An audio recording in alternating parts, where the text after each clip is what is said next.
What is going on, guys? It's your boy JCutzDaGreat from AnimeEscape with another Moonknight review, episode 4, The Tomb.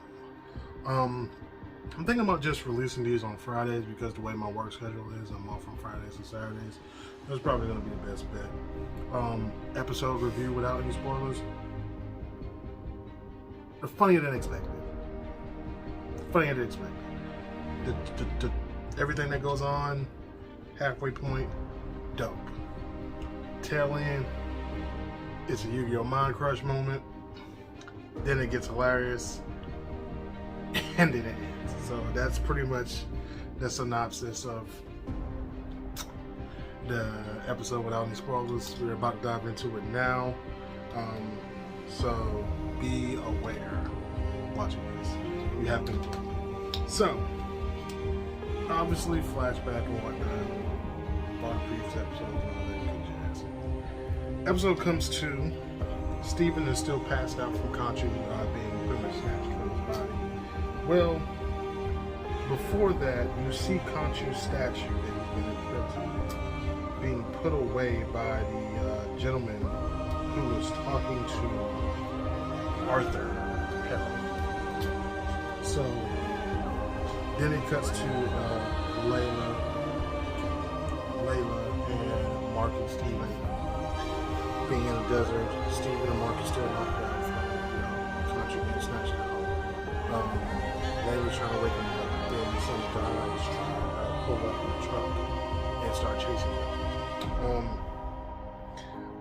Layla winds up, because they start shooting at him too, but Layla winds up rolling them down the sand dune, getting them closer to the car or the vehicle.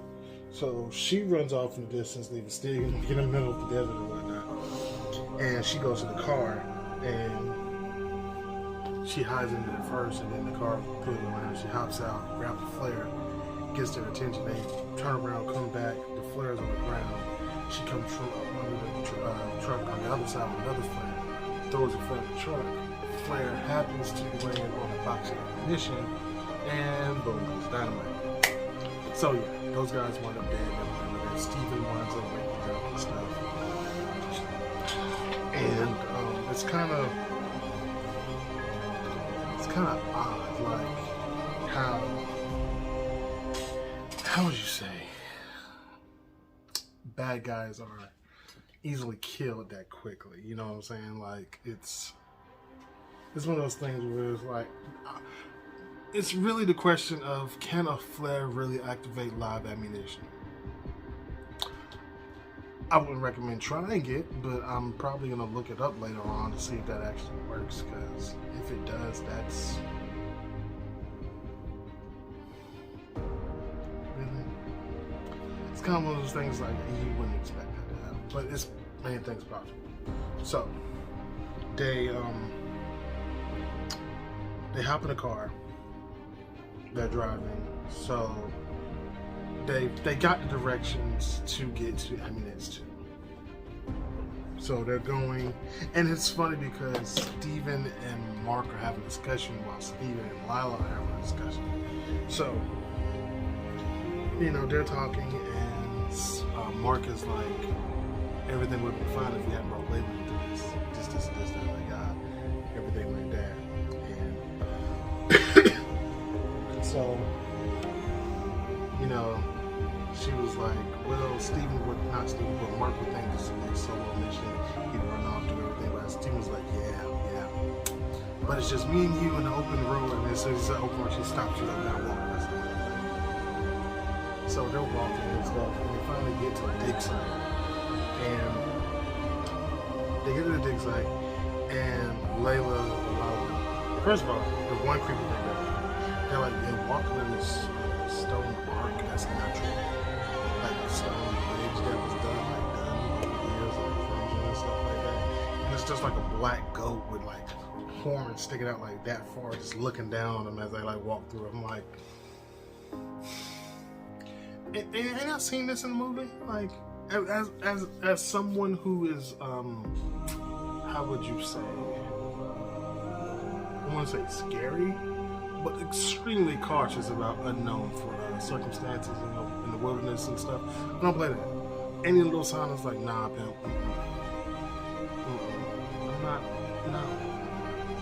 You said there's stick figures made out of leaves and twigs hanging in trees over your sleeping bag, right? Y'all have a good time.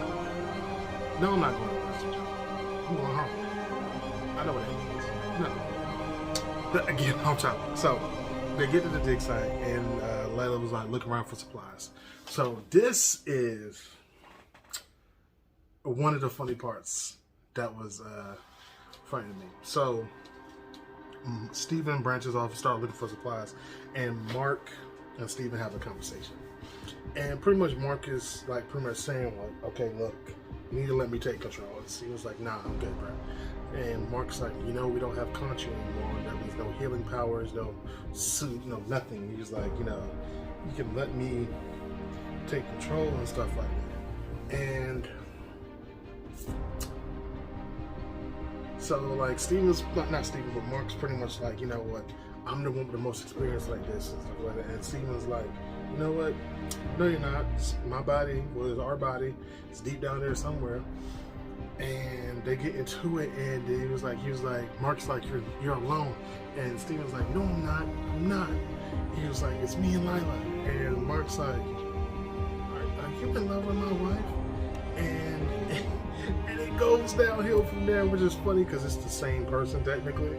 But he was like, are you in love with my wife? I can't remember what Steven says. And he was like, and Mark was like, don't you do anything to her or I'll throw both of us off a cliff. And I'm like, no. It's too much. But as they're getting supplies and stuff done, gather the supplies and stuff, it cuts to a knife, like a weird shaped knife. They're sitting in the sand. Then it cuts to Lila and Steven. They're having a conversation about honesty and stuff like that. She's like, yeah, Steven did honest, you know, honest to you smell like this and this. Lila goes, like, starts to go for a kiss. Kind of stopped because Steven spills the beans that Mark was protecting Lila from Conchu because Conchu wants her as his avatar. Lila was like, I don't need protection, this, you know. You're the more honest out of the two. They wind up kissing. Steven and Lila wind up kissing. And, you know, it was a beautiful moment. It's a nice moment, everything like that. You can tell Steven was like, yes, I have mastered it. Just, like, you can tell he's like excited. She's like, okay, you know, I actually like this person. This. So they got some spelunking gear, and she goes down first. Funniest part, like as soon as she like gets off screen, all you see is like him rolling, like Steven like roll his eyes in the back of his head, and then she's like, wow, like in his face. Like so, Mark took over for a split second just to punch Steven in the face. I was like, that is wild. That is hilarious. Never before have I seen something like that. That is hilarious as hell. So they get down into the tombs, and you know, Lila and Steven are both like nerding out, geeking out, stuff like that. And they're looking to find their way, but as they're going, they're finding like blood and bullets and stuff like that. And they're like, what would be down here for them to shoot? And like, you know, they find a way. They get to a passage where it's like 6 doors, and they're trying to figure out which door to take and everything like that. But Steven winds up finding like a little area, like up above, like in the rafters or something like that. No, I think he finds out. He does the Eye of Horus, and he does an explanation of it and everything like that. Then they find a little plot, like little area at the top, and they're going, like Steven's going through it. He's literally having like a field day, like literally, like he's like, oh my gosh, this is crazy, this is insane. You know, I've never seen anything like this. First time doing stuff like this, and then next thing you know, you hear bullets, and then you hear like this weird noise, and then they're like need to hide. So they go like they hide and stuff like that. Like one of the followers, Arthur, is drugged back by this like zombie-looking gatekeeper guard or whatever, one of those same weird knives that was outside. So next thing you know, they're trying to keep calm, they're trying to be quiet and stuff like that. So gatekeeper or whatever starts embalming him, like cutting them open, taking his organs, putting them in jars, this. As Lila's trying to creep around, she makes a noise. Obviously, you know the trope, this movie trope, and show tropes, all that type of good stuff, making noise. The thing's alerted, it starts searching around, especially if there's more than two of them. The other one like makes a noise so the other person will run off and stuff like that. So I'm not sure what happened with Mark because it didn't really show a whole bunch of Mark. He did leave off and venture off somewhere else, but Lila winds up like running to an edge or like a giant gap or whatnot, and the thing winds up chasing her, and it's like it winds up getting on top of her and stuff, about to kill her. So she is ruthless with a flare. I'll give her that. So she takes a flare, pops it, and shoves it in like this, the eye socket of the thing, and then like kicks it off into like this cavern or whatnot. And like as she's like getting up, across the way is Arthur Farrow, and they're like kind of looking at each other. Like it was one of the moments like it was like really you could tell it was like a black moment. It was like I know this motherfucker ain't monster. These motherfuckers over there looking at me. Like literally that's what it is. Like this. So it cuts back to for like a minute or two. It cuts to Stephen. He winds up finding a sarcophagus, and he's reading this, and he's going over it. He's like, what did he say? It wasn't Mandarin. It was some, I think it was Mandarin. It was some language that wasn't Egyptian. And he was going over this, and he was talking to Mark, and he was like, I think we have found the lost tomb of Alexander the Great. I was like, oh shit, that's fire. I'm not gonna lie. So then it cuts back to Lila.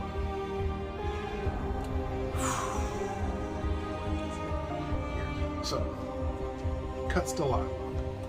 And Lila and Arthur are having a conversation. And this is such a thing. I hate to say it because, you know, we always root for the good guy. But this guy is so precise. His manipulation is insane. So, first he talks about Stephen and Mark and stuff, how there's imbalance within him and stuff like that and everything like that. And, you know, Lila's like, look, I've heard this before. I've seen it now. So I'm not really stuck there. Then Arthur drops the bomb. He was like, such and such. I forgot what phrase he says. And you see her shadow stop. Because he had hit a corner, you see her shadow stop. And she comes back and he says the name of the father. And she was like, what does my father have to do with it? And she was like, oh, not every time I see it. And I was like, oh, don't do this. Don't do this. So, come to find out that Mark had a partner when they were doing excavations. And Lila's dad was working with them during the excavation. But Mark's partner got extremely greedy and killed everyone, including Mark. But Mark obviously came back because of Kachi. So, but Arthur doesn't tell her the whole thing. Arthur just tells her, oh yeah, Mark was there when your dad was there. So, in her mind, she's like, now she's thinking like, okay, Mark killed my dad. And now she's like a whole new level of distrust. And I'm like, this man can plot and scheme and just manipulate. I won't even say manipulate, because he's not really manipulating anything. He's telling the truth about stuff, but he's giving half-truths. So, this guy here, that's grade A villainy right there. So she leaves.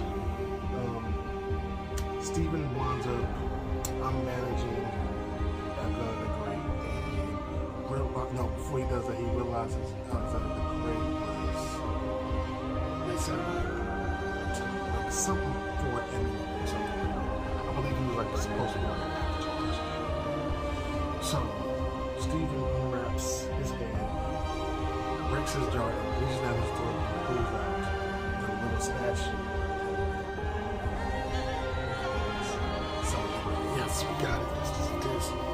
So Mark's like, yeah, Steven, you get in there, man. You get it. You know, cheering him on and stuff. So Lila pops back out, and he's like, yes, we got it. We won. We beat them to it. We're good. We can go.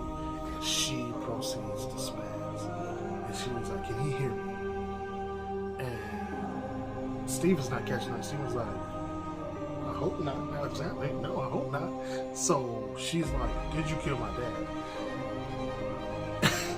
And that would throw anybody else in the line. What? He's like, Mark, did you kill my dad? And then you see the switch. And Mark's just like, we got to go. We got to get out of here. We got to go. And she's like, did you kill my dad? And she's like, no. And he puts two and two together. And she's like, but you were there. He's like, yeah. So she's like, how did he die? So that's when we come find the story that Mark's partner killed him and everybody there and just dipped. So she's upset because she was like, you never told me. He was like, I've been trying to, I wanted to try to tell you since we met. She was like, I was just, what did she say? Something, I don't remember, but she was pissed. So they hear gunfire and stuff, and they're like, we got to go. We can settle this later, we got to go. So she runs off in the distance. Mark's like, you go find a way, I'll hold him off. And like he grabs like this, which is a gorgeous looking axe or hatchet, whatever you want to call it. But it looks gorgeous, it looks great. So sorry about those guys behind that, but so Arthur and his followers come in, guns up, yes, guns up. So Arthur walks in and he was like, oh, it's just you. And he starts to, he was like, I remember the first day we waking up without conscience.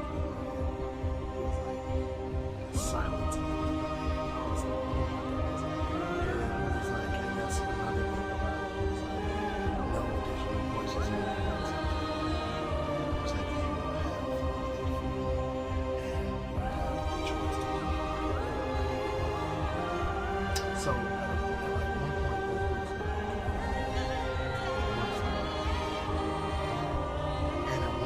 is about to give him the statue, and like one of the soldiers comes up, like gun is still pointed at him. So it's like the guy walks up to Mark. Mark grabs the gun. He doesn't take it out of his hand, which is kind of stupid to me. If you're a mercenary or a trained mercenary in a room full of people with guns, wouldn't the first thing to be is like get yourself a gun? But he goes in, snatches like pretty much grabs the guy from the gun so he can't shoot him, cuts his throat. Then I think he said he cuts another guy's throat, comes up, and he rolls the axe, and a guy steps in, like pretty much steps in front of him, like Arthur is. And then Arthur pulls out a gun and fires one time, two times, shoots him. But he says, I think he's like a kid, if you don't know that, something like that, something along that. And you see Mark fall. He like falls back. He falls in a puddle of water, and then it turns into him sinking into this abyss. And then this is where it gets crazy because I love this part. So it cuts to a show, which is weird as hell. So it cuts to a show where this little black kid and this white guy, suspect anyway, little black kid and a white guy in a jungle, and they're like looking for treasure or something like that. And the little black kid's like, wait, you're Steven Grant. And I was like, what? And then it pans out, and then you're in an asylum. You're in an insane asylum. Like everyone's like there, it's like batshit crazy. So it's like they're going around, you know, they're scanning people and stuff. And next thing you know, you see a reflection of Mark. And he's like, he barely can talk. He's sedated out there. So, like, the guy just like, your favorite spot? There you go. He walks on. And like, he's like looking at stuff. And he's like, not trying to be funny, but he makes it a little like make those noises. Then like, a version of Layla comes up and she's basically crazy too. And she's like, oh, I'm sorry, I didn't mean to start you. And he was like making noises and she's like, oh, we won bingo. We won. And she was like, I won. I'm a winner. She's like, gives him the it just goes on. So he's like starts to say, Steve, in reflection. And then like he gains the strength to like fall out of his wheelchair, but in the wheelchair is attached to his ankle. Like at the beginning when Steven was tying himself to a pillar in his apartment. So, and he fell, he's getting helped up, but like when he fell, he dropped a like little toy, and it's a little Moonknight figure. And like as Steve, like Mark is getting picked up, he's like looking at it. And I'm like, yo, what's going on? So, then it cuts to Mark talking to somebody. It sounds like Mark. And he's coming to, and he's like looking around the room. He sees the location he was in the first episode. He sees the gods, idols and stuff like that. He sees everything that would make you think he's completely crazy. Like everything off the images would be lining up. Like pretty much some Kaiser Soze type shit. So, and they were like, we're trying to help you. I understand I've had social issues, like psychotic issues before. And like when the sedation finally finishes up, Mark's like, you shot me. And he just gets up and like starts like beelining to the door. And he's like, and Arthur, who is like a psychiatrist in this world or something like that, he's like, look, you know, you don't have to do this, you know, it's fine. You just don't need to be, you know, negative or this and this. Pretty much what psychiatrists say. So he like Mark breaks the window to the door, opens the door. The handlers come in. He punches one in the nuts. He bites one and he runs down the hall. Like he runs down the hall and then he sees like the swing of everything. So he's like, oh yeah, I know this is real. So he runs into a room and hides. And then it's weird when people run into a room and hide. When you have to enter the room, you have to look directly into the room. So he looks like he turns and there's a sarcophagus there. And there's someone. Next thing you know, it opens. It's Steven. And they're like, Mark's like, Steven? And Steven's like, Mark, they're like, oh my God, yeah, like, move on. And they're like, wait, how is this? And Mark's like, what is the last thing you remember? He was like, Mark was shot. He was like, yes. He was like, good. I'm not crazy. He's like, boom, we get out. So they're like creeping down the hallway. This is a funny episode. Pardon me. Like they're creeping down the hallway and they look into another room and there's another sarcophagus just shaking, like violently shaking. Like, and this is where I wanted to say, like, they haven't introduced a third personality. Because in the first couple of reviews, I was wrong about the third personality, saying it was Khonshu or Moonknight. Moonknight is its own personality. Mr. Knight is his own personality. Because in the comic books, it's Mark Spector, Stephen Grant, and Shake Lockley. Those are three actual personalities that Mark has. Well, technically. So, I'm thinking that second sarcophagus they run into is Jake Lockley.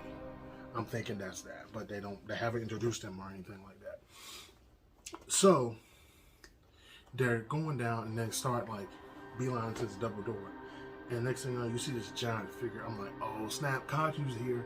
And like all of a sudden it's like, boom. An elephant in ancient, not an elephant, but a hippo in ancient Egyptian garb. And they're like, and the hippo was like the most Beverly Hills white girl voice ever, like, hi. And they were like, ah.